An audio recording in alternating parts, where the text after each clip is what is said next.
Let's welcome our speaker for the final talk for today, Alice Hennefeld. Please welcome.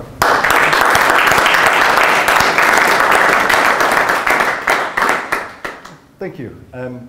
So I'll try to keep this kind of shorter, even though there is a lot of content because it's late. But thank you for staying, and we can obviously stay as long as we want to after to go into more detail.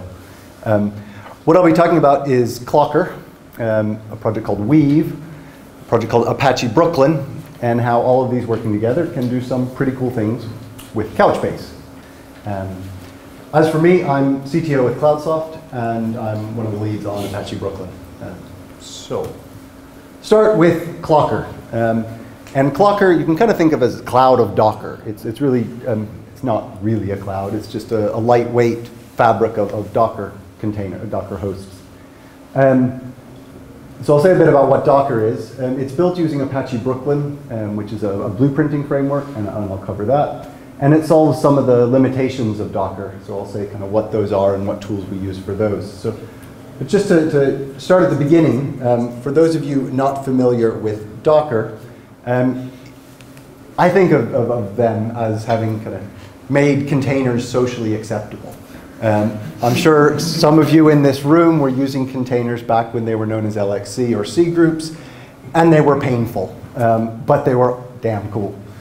Some of you may have used zones or LPARs many, many years ago, and those were fantastic, and then kind of along came virtualization, and everyone forgot about it, until the folks at .cloud, and also Joyent, to be fair, realized that, well, hang on, most of the time when we're virtualizing, we're installing 20 copies of an OS on the same host. And actually all the OSs are the same. I'm not too interested in the OS. I'm interested in what's on the OS or what's on top of that and on top of that. And so containers became sort of inefficiency drive.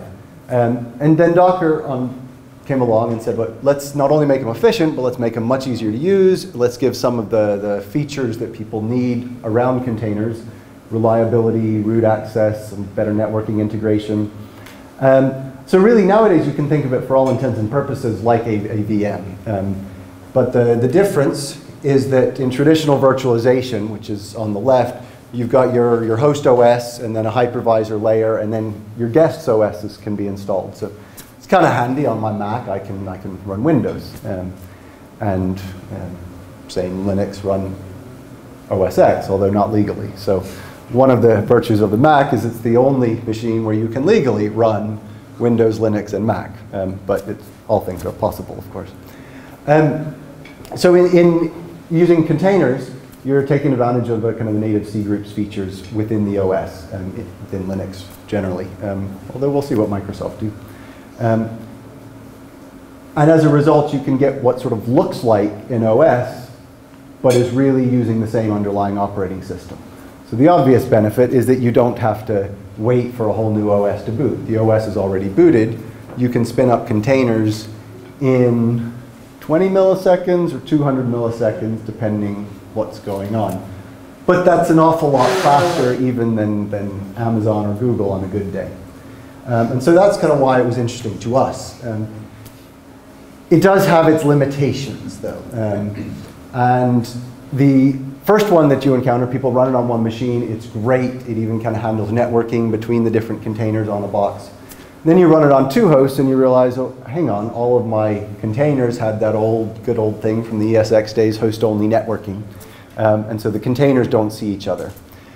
So people have done a bunch of work to set up different types of software-defined networking, working in tandem with Docker. You have to do that. That's really the answer right now. And there's a very active discussion going on in the Docker ecosystem. Will Docker handle networking, or what plugins are they going to make available? How much functionality to allow you to customize the networking down at the host layer? But networking right now it's a pain point if you're working with it. One of the other pain points, so I should step back and say one of the other virtues of Docker is that they've made it really nice to basically take snapshots, images, Docker files, and basically start a container from an advanced state very quickly, building on other images, kind of the old copy on write idea. And you can download those, so suddenly sharing images becomes palatable. It's not like the old day where you package something as an appliance and someone's downloading your VM appliance and it's 400 megabytes. The Docker files can be very small yet very fast because they're essentially a diff of what you need.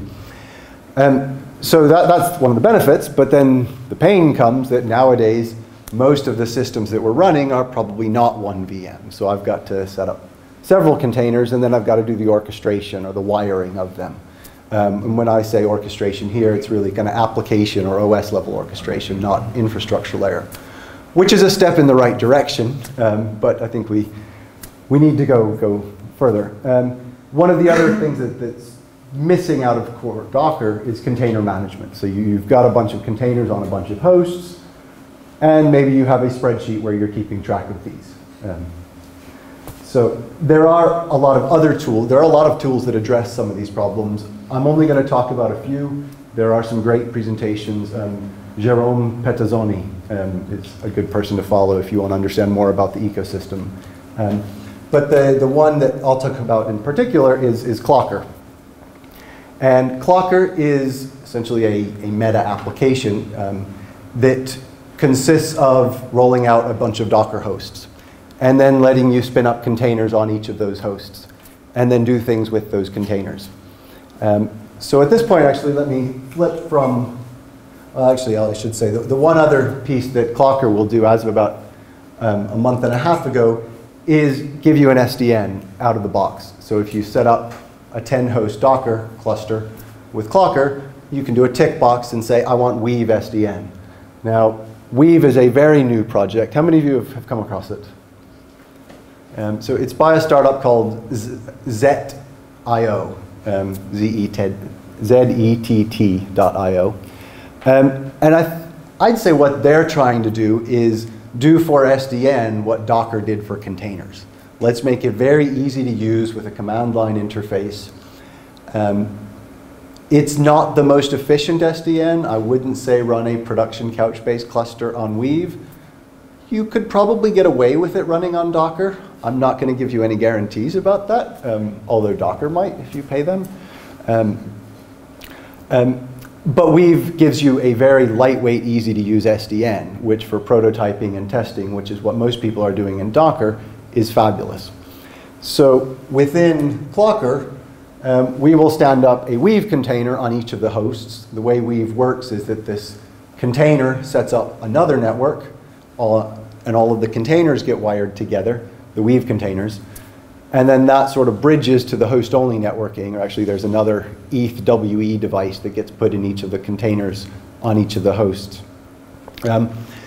So kind of, if you look under the covers, it's kind of crazy because you can have 4 different IP addresses on a machine. For the host-only, there's a private Docker one, there's a Weave one, and there's another one. I don't know why.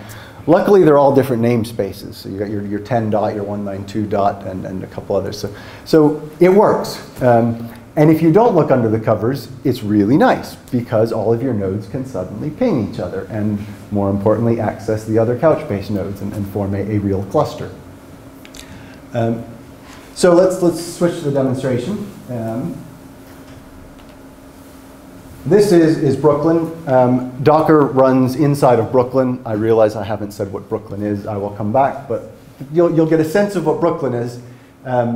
But you'll get a really good sense of what Docker is. So within Brooklyn, I've loaded a bunch of blueprints, essentially, things that I can deploy. And one of these here is Clocker. So I'm going to deploy Clocker. The next thing it says is where do you want to run it? And I've stood up a bunch of different clouds. Let's go to Amsterdam. And let's call it Docker AMS. Bunch of various configuration that we've exposed, including this one. We want our Weave SDN. There's a bunch of placement logic. You can attach policies and so forth for kind of when do you want to create new hosts? When do we want to put containers on same hosts? Do we want to stack them depth first, or do we want to do breadth first? Or is there actually some more smart placement strategy that I need about my containers? Because I know some things must be co-located or should be, and some things mustn't be. But for a basics, just taking the default is fine. And now you immediately see that it's starting. So I can click in, and this is really Brooklyn's debug view of what the hell it's doing with that blueprint I just had. And I can expand the Docker Amsterdam blueprint, and I can say, okay, he consists of infrastructure, a bunch of Docker hosts, and then the Weave infrastructure. Because he's provisioning a machine, and it's in Software Amsterdam, it's probably going to be about 10 minutes before that comes up. So the classic, here's one we made a few minutes earlier. It looks the same, but now everything is green. And you can come down and say, okay, what hosts do we have? Okay, we have a 6-host Docker cluster. And for any one of these hosts, I can find out a bunch of information, IP address where he's running, various information about the network, performance. I can also come in and look at the containers. So we have 6 containers. A beer for anyone who can guess what those containers are for.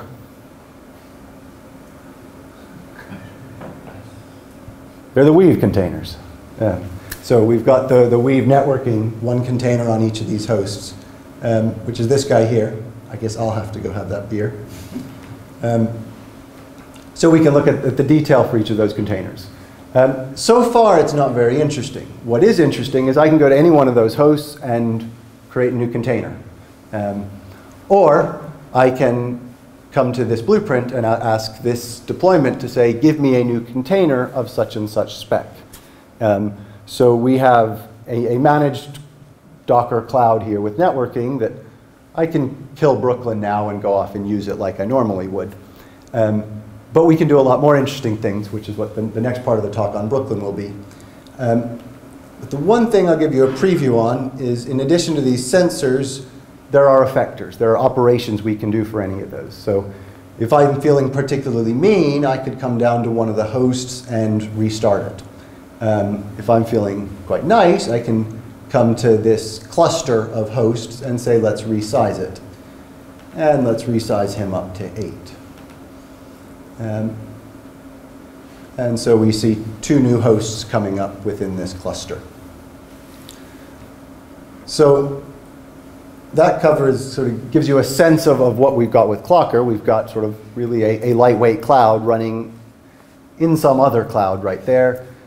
You can run it on bare metal, so if you've got a bunch of machines with IP addresses, you can just tell Brooklyn, I'm going to define a location, which is these 20 IP addresses. Deploy it onto them, please, because I don't want to run virtualization and then containerization. That's kind of crazy, isn't it?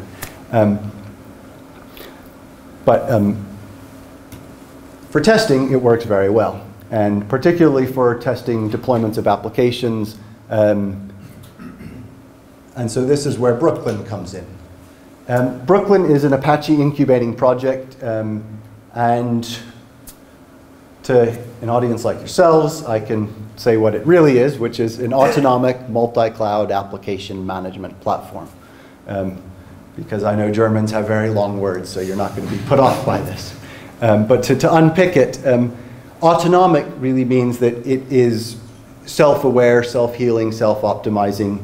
And so the aim of this as an application management platform is allow you to describe how an application should be managed. How should it look after itself? In order to do that, you need a lot of pieces. You need to know how do I build myself. You need to know what do I look like. You need to know what am I doing right now. And so we've leveraged heavily a lot of the work in autonomic computing, which goes into a bit more, how do we achieve such things? And it's, you break things up into smaller pieces, which for the most part can look after themselves. They have an API which consists of sensor events. They kind of publish metrics or other notifications from time to time. And they have effectors, operations, things I can do. So every managed element in an autonomic system has this API of sensors and effectors. And so within Brooklyn, it's essentially just an autonomic framework where you can say, right, this is a particular thing, it's a Docker container, these are the sensors it has, and this is where you get them from, and these are the effectors it has, the things you can do, and this is what happens when you poke any of those. What makes it interesting is the way you create one of these, an application or a system to run within Brooklyn or be managed in it. And it comes down to blueprinting. So the The description that I'll give to a business audience is that it's an application blueprinting tool, which is, I think, far and away the coolest thing about it to begin with, but the real value is in the management afterwards. But what do we mean by blueprinting? Well, we mean it's a description of the application where I can push a button and the application is there. But more than just the deployment, it's the ongoing management. I have this hierarchical model, which you saw of Clocker, where I can look after my containers and my hosts, and I can collect live information about what they're doing. Most importantly, I can change it. So that resize effect you saw, we requested 6 nodes in the initial deployment, but we knew we made each of those nodes. We knew exactly how we made it, from the call to provision the machine to the installation. We tend to use JClouds for the provisioning, although there are other technologies that we use sometimes. We tend to use Bash for most of the on-box operations, but there's a very nice tie-in with Chef, so if you have Chef recipes, you can use those. Puppet manifests and Salt have also been used. They're not quite as closely integrated, but they're still not too hard to use. But that allows us to come along later when we want to say resize. Well, I'm just going to run that same operation 2 more times. Of course, there was a little more that we had to do. It wasn't just provisioning the host and running some scripts on the host. We then had to go and create the Weave container and grab the information for the rest of the Weave network and configure that Weave container within the host. So being an autonomic framework, it's quite extensible what you want to put into any of these operations. I mean, it is just programming. But it's sort of, Brooklyn is handling everything that's happening off the box, sort of within this management tier of setting things up. Whereas I'm sure you're all familiar with the server config tools like Chef and Salt, and they do a great job of looking after what happens on the box. So that's sort of the dichotomy between Brooklyn and server config. But the final piece is that exactly the reason we went to Apache.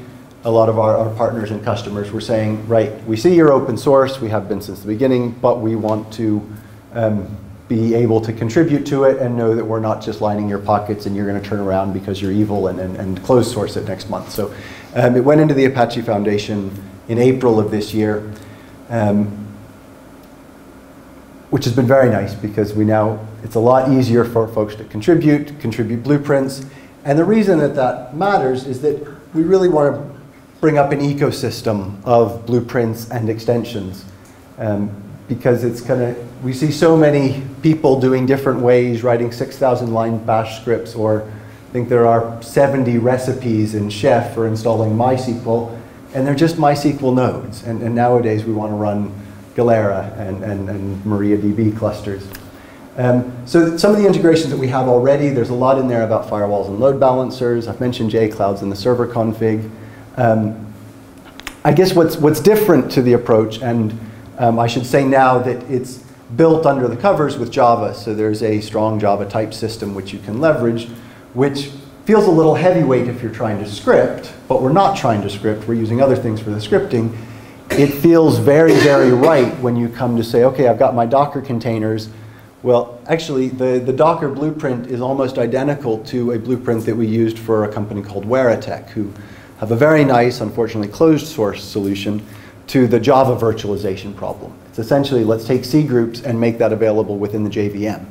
So in that world, you can run, so with Docker on a big machine, you can kind of quite happily run a couple hundred app servers. But you still got the JVM there a couple hundred times, and then you've got your Tomcat or your JBoss, pick your poison. With Weratech, you can say, actually, the JVM is shared, all the Tomcat resources are shared, but each WAR is going to run inside its own container. And if it changes a static, it's got its own local copy of the static from the shared classes. So you can get thousands of WARs running in isolation with quotas for memory usage, and it's brilliant. I wish they'd open source it. But one of the benefits was that the blueprint for containers and hosts is identical, whether it's Docker or Weratech. And that's just one example. I mean, I guess one that's more interesting for us is when it comes to the load balancer. If we've got a great load balancer from the cloud, or we have ELB or an F5 box, let's use those. And if we don't, we'll stand up nginx. And there's a common core sensor effector API for all of those, where if all I'm doing is adding a new routing rule, I can do that for any of those. If I'm doing something that's specific to the way HA proxy works, obviously it's only going to work on HA proxy. But that's sort of what you'd expect from the inheritance, is where you dial in. So that ends up being quite a powerful capability. Similarly, there's a lot of integrations with monitoring frameworks. Brooklyn itself can, in simple mode, he can just poll and take things from SSH or HTTP or JMX. But in a more grown-up world, you're going to put your choice of agents on the box. Brooklyn itself doesn't put any agents on the box unless you tell it to. It's all SSH-based by default, but you switch it to chef server mode or whatnot if you're not allowed to SSH. Or there is some WinRM stuff going on, but I try not to touch that. But you stick a monitoring agent talking, so put collectd on there, talking to a Graphite host, and then Brooklyn can just pull Graphite for the sensors. Or things can push the sensors directly into Brooklyn. Love to get Couchbase in there too. So we're not using Couchbase for metrics yet. We're starting to look at using it as the persistent backing store. But where Couchbase does feature prominently is in the catalog of blueprints. So within the Apache project, we've taken, and other people have now started to contribute, blueprints for a lot of the popular open source software stacks. And the nice thing about having spent quite a lot of time working with Couchbase is that we know Brooklyn, but we don't really know Couchbase. They know Couchbase, and they've got some sense of how to deploy it manually, but they're not automation experts in terms of deploying. And so as a result, there's some very detailed installation guides. There are some attempts at automating it, but working together, we've got some very nice blueprints for the Couchbase server, clusters of Couchbase server, and Sync Gateway, all of which are sitting there in Apache Brooklyn. You can download, install. Shortly, I promise, I will stop talking and show you what these blueprints actually look like.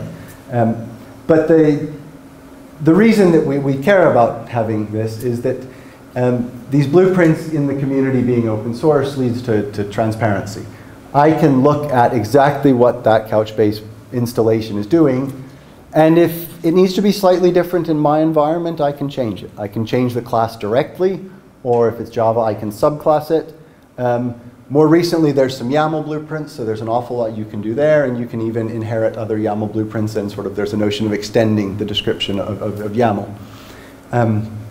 And so everyone from the initial architect can kind of sketch their thought, put it into source control. The operations guys can look at the live model, look at the blueprint, and compare it.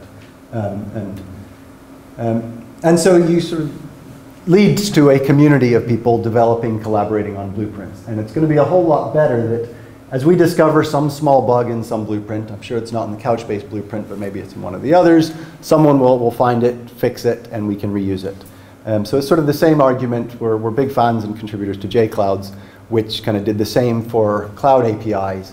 You start to hit a whole lot of roadblocks with weird timeout issues and edge cases and networks that don't always come up the way you expected. It'll check for those and discard them. It'll do some sort of homogenization. So we use JClouds to get machines up to a certain equal point in most clouds.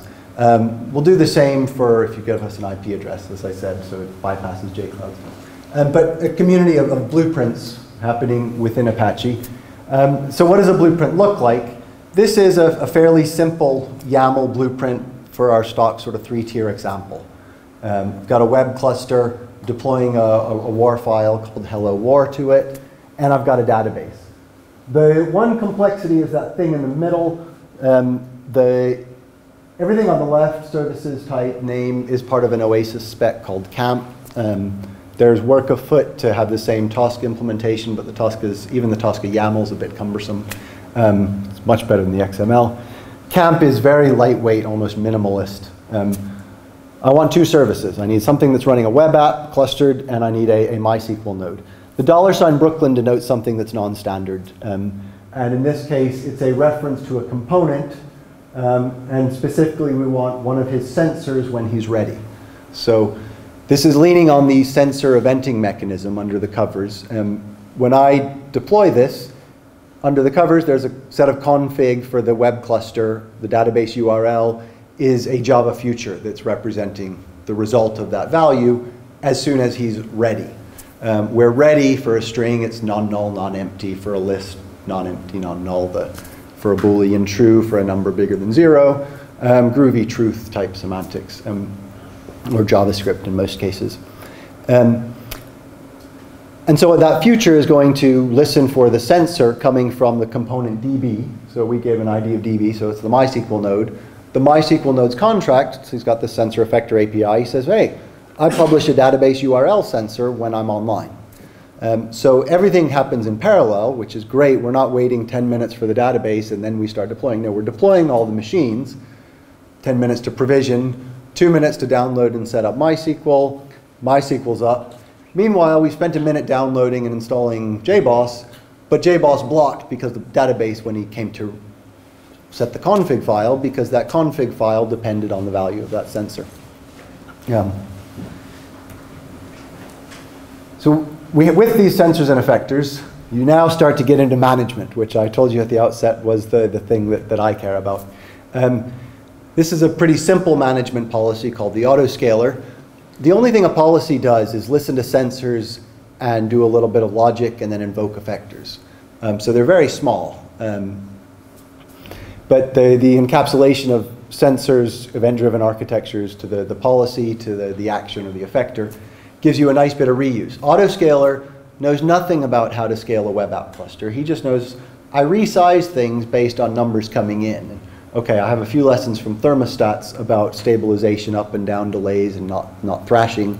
But that's all he does. So when I use an autoscaler, he doesn't automatically scale because he wouldn't do a very good job. I have to tell him a little bit about how to scale. And in this case, I've said, well, scale based on the web app requests per second over this cluster, trying to keep it in the range of 100 to 200. So what that means is if it goes above 200, it's going to scale out, provision another node automatically. The last piece you need in order to deploy it is to specify a location. Here's a cloud stack deployment. Swap that out for Amazon or Google Compute. And you can put your credentials right in the YAML. Usually we write the credentials in a separate file so they don't get recorded on video and broadcasted to the web, which would get me into trouble.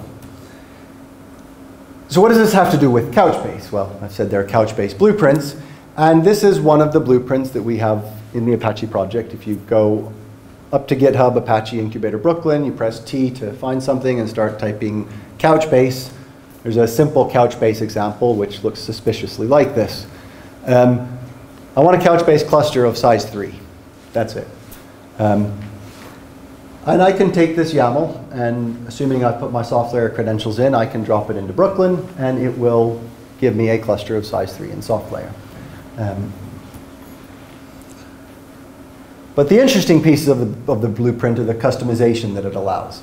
So it allows us to specify the admin username and password so that when I create a cluster, well, in this case, anyone could log into it, but you change it to be your own password and only you will log into it, which is sort of a nice little bit of security that is often not done. You can also specify creating buckets. So the most common things have been put in. It's open, so if there are other features that you want for your application to set up, let us know and we can help, and you can help, and we can have more features. But there are a couple more features which I'd like to show. Where the real interest is not just having a Couchbase cluster. Okay, you might want to play with it, but once you've gotten beyond that, you probably, like Jacob earlier, you've got an application with a pretty complex architecture. You're not just running Couchbase. You've got Sync Gateway, you maybe have a Node.js cluster, you've got an Elasticsearch cluster, you've got a load balancer. Well, there are blueprints already for most of those. So in this case, I've combined the Couchbase cluster with a pillow fight blueprint. The pillow fight blueprint's written purely in YAML. It's just using bash scripts to install pillow fight and run pillow fight. But I now have another dedicated machine where I can run pillow fight against my Couchbase cluster. We can replace pillow fight with a web app, with the Node.js app, and with the Elasticsearch, and with everything you need. You can also specify different locations for different types. So the final example, which I'll do before, I'm glad we've got HDMI, so this is legible. It wouldn't fit on the PowerPoint slide very nicely. But in this case, we're setting up two clusters. We've got our primary of size 3, and we've got a secondary of size 1. And we're putting this bucket into both of them. And then we're setting up a replication rule, so that we're going to replicate from the primary in Amazon to the secondary in SoftLayer. And we're setting up pillow fight that's being configured to run against the primary. And of course, it won't surprise you that I can copy this. Let's come straight back to our Brooklyn, cut and paste.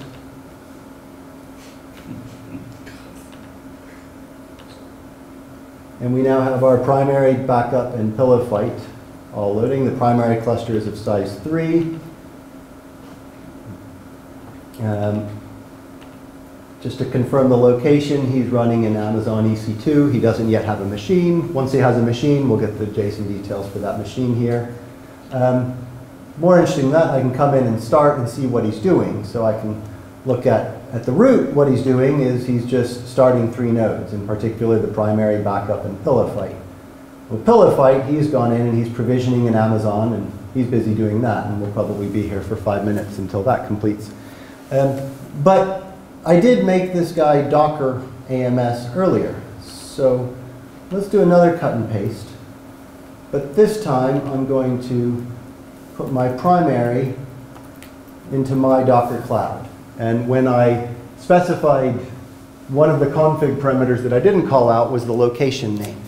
So I said that you could use Clocker to create a set of Docker hosts that you can use on your own.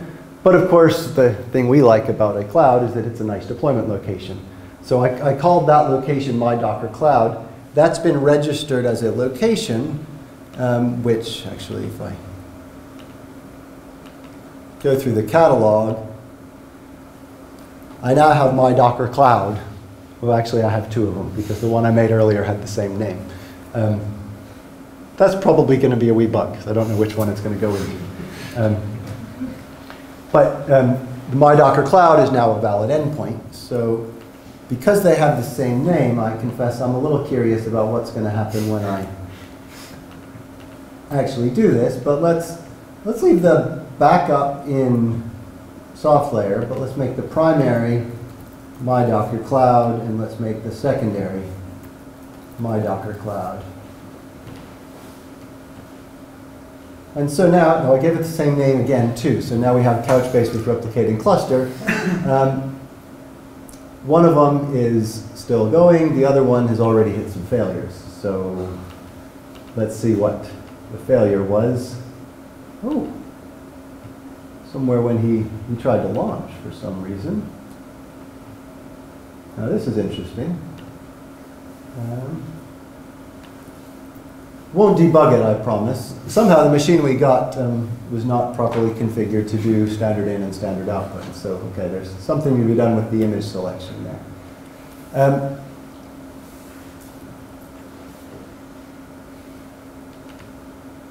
Here's another one that I made earlier running on the same machine.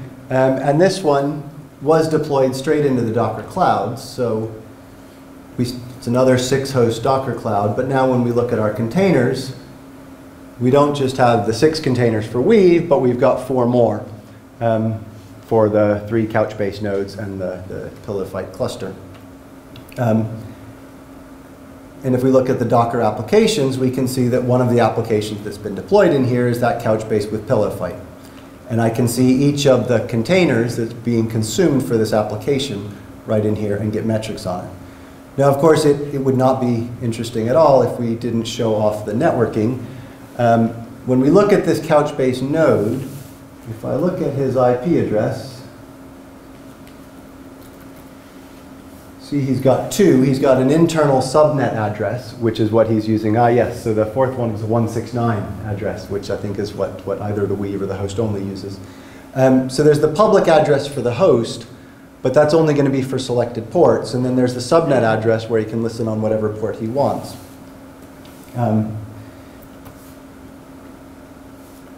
When we come up to the cluster level, we can see that there's a connection URL. which is taking that host, whichever host he's on, his IP address, together with a public port on that host that's been set up to do port forwarding. So there's actually quite a nice subnet tier port forwarding pattern that gives you some commonalities that we can use with Weave and Clocker, but we can also use it with private subnets in Amazon or SoftLayer or Google. It's the same trick you're doing each time, so let's actually just make that something that you can just say, give me the externally accessible address, create an externally accessible address. When I throw it away, get rid of it.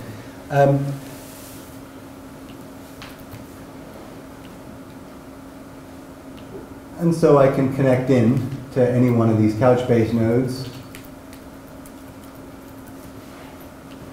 And this will look familiar. It's the usual Couchbase GUI. But we also have pillow fight, where within the blueprint we defined a pillow fight effector. And so let's tell pillow fight to run 100 cycles. Using that injection, he's been configured to hit that base URL. So we say go, he's now running. I can drill down and look at standard input, standard output, but more interesting will be to come over here and let's look at the data bucket. So this is all running within that Docker Cloud, that 4-node cluster. And of course, we're still waiting on our backups and our primary. Our backup came up, but the primary is not. But kind of the same principle applies. So we can take that Couchbase blueprint and we can run it in clouds. We can run it on fixed IP address machines. Or if we want to run it more quickly, we can deploy it straight into Clocker. So Clocker kind of gives you a nice, your own dev sandbox thing with the networking. And if we wanted to sort of be mean to Docker and beat them up, we could look at probably actually it's being mean to Weave, we could look at the performance and see, actually even though these containers are the only thing on those hosts, the performance is still quite a bit worse. But at least you can quantify that and make an informed choice. And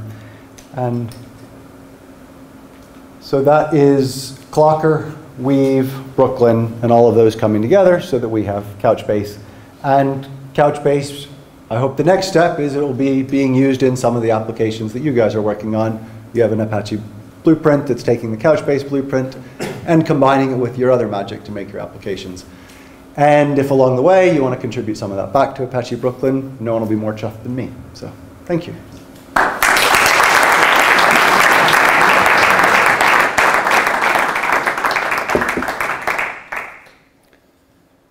Questions? Is a local deployment also an option? Yeah. So could I don't know, start Vagrant or something, or VirtualBox to deploy? Yeah, I think there's been some work. If you have Vagrant and VirtualBox, we can use JClouds to talk into it. There's a simpler thing, which let's just take this web cluster. This is one of my favorites. Localhost.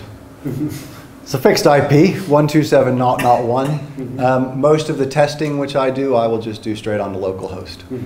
It's only when you actually want to test some of the networking that something like Clocker comes in.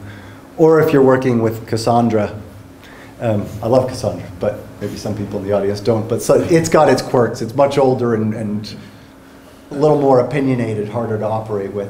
But it kind of wants to run on a particular port. So you try to run 4 instances, they can't all use that hard-coded port. And so this is like, I don't know, VMware or VirtualBox behind it, or what does localhost actually do?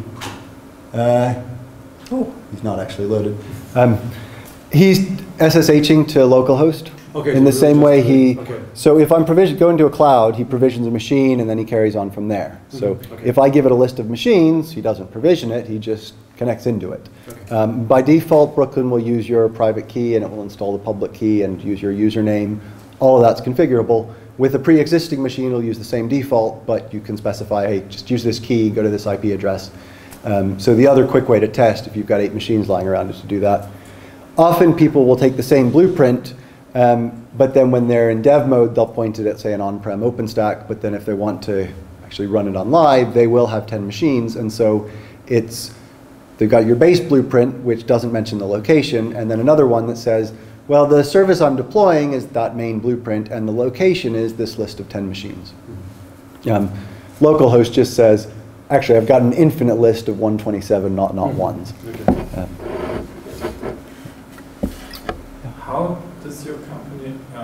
money? Because, great, but somehow you have to have a living. Is there someone from Couchbase who wants to answer this? It's the same model as Couchbase. We believe that sort of the future, for the most part, by enlightened companies is going to be dominated by open source.